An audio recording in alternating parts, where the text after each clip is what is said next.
Dalam rangka mengisi kegiatan masa jeda sekolah, TK Alit Kirana bersama Satuan Lalu Lintas Polresta Denpasar Unit Kamsel menggelar sejumlah kegiatan. Kali ini kegiatannya adalah pengenalan rambu-rambu lalu lintas yang berlangsung di Taman Lalu Lintas Lapangan Lumintang, Kota Denpasar.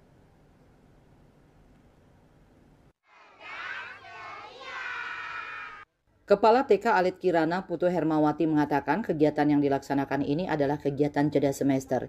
Ini waktunya anak-anak diajak belajar bersama dengan polisi dan polwan di Taman Lalu Lintas Kota Denpasar. Di sini banyak edukasi yang diberikan kepada anak-anak, di mana anak-anak dapat belajar bagaimana memahami peraturan berlalu lintas sejak dini, seperti larangan, perintah, petunjuk, dan peringatan.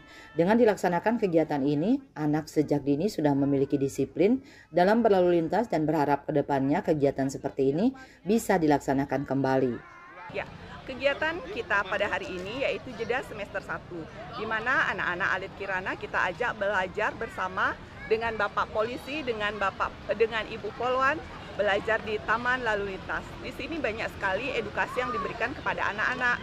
Di sini anak dapat belajar bagaimana memahami peraturan sejak dini, bagaimana cara untuk berlalu lintas, apa larangannya, apa petunjuknya, supaya anak mulai sejak dini itu memiliki rasa disiplin untuk berlalu lintas agar nyaman dan tertib di jalan. Semoga kedepannya kegiatan ini dapat kita lakukan kembali dan dapat dikembangkan lagi. Kasubdit 2 Kamselantas Polresta Denpasar Imade Mardika mengaku sangat bangga karena TK Alit Kirana datang ke Taman Lalu Lintas untuk memperkenalkan rambu-rambu lalu lintas. Ia menjelaskan ada 4 jenis rambu lalu lintas, yaitu yang pertama rambu larangan, menunjukkan perbuatan yang tidak diperbolehkan seperti dilarang parkir, dilarang berhenti, atau dilarang masuk. Rambu ini biasanya berwarna merah dengan dasar putih. Kedua, rambu perintah memberi petunjuk pendahuluan kepada pengguna jalan seperti wajib mengikuti arah atau wajib mengikuti jalur. Rambu ini biasanya berwarna biru dengan gambar berwarna putih. Ketiga, rambu petunjuk memberikan informasi atau memandu pengguna jalan seperti arah jurusan, jarak tempuh kota tertentu atau fasilitas umum seperti terminal, tempat makan, rambu petunjuk arah dan letak kota.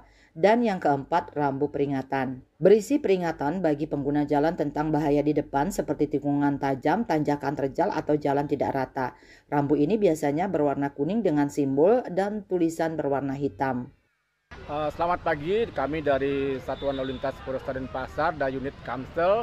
Jadi kami sangat senang sekali dengan adanya anak-anak TK Alit Kirana datang ke Taman Lalu Lintas. Jadi sangat penting sekali buat anak-anak untuk tahu lebih awal tentang rambu-rambu lalu lintas. Kami kenalkan rambu-rambu dan tata cara menyeberang jalan raya. Jadi sangat bermanfaat untuk anak TK karena mereka sekolahnya dekat dengan jalan raya. Kedepannya kami berharap mungkin dari TK-TK yang lain bisa mencontoh dari TK Kirana datang ke Taman Lalu Lintas. Kami welcome, kami akan memberikan pelajaran tentang rambu-rambu lalu lintas, pengenalan tentang marka jalan, cara-cara menyeberang. Mungkin demikian yang dapat kami sampaikan. Salam presisi. Saputra Bali TV.